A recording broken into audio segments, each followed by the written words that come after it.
Christians, this verse and others like it maintain the fact that Jesus Christ, by his death and resurrection, he vanquished Satan and destroyed Satan's works, as promised by Genesis chapter 3, verse 15.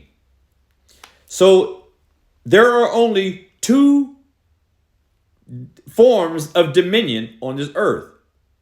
One under the head of Christ and the other under the head of Satan. All mankind are under Satan's dominion until they come to faith in Christ. And that is because Christ took dominion over them from Satan.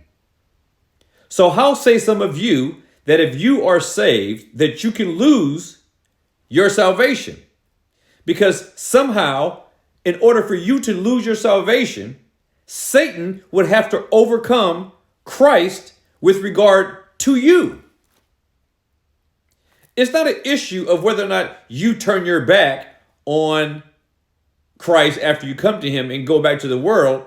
What you're saying is that Christ loses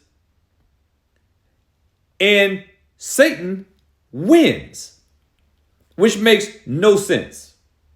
Which makes no sense because the thing that Jesus has dominion over his people with regard to, and even what Satan has over his people, is control of their wills.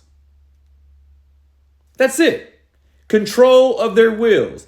He has control over the management of their will and as a result, their destinies. So if you come to Christ, that means that Christ beat out Satan for you. And if you can go back to Satan after Christ has already subdued Satan's dominion, rendering him ineffective over you, how is it that you claim or believe that it is still possible for you to lose the salvation that Christ has given you? It makes no sense. You are equivocating to Satan and giving him the credit and glory to being able to do what, by saying Christ, you can lose your salvation, says that Christ cannot do. I hope that makes a lot of sense.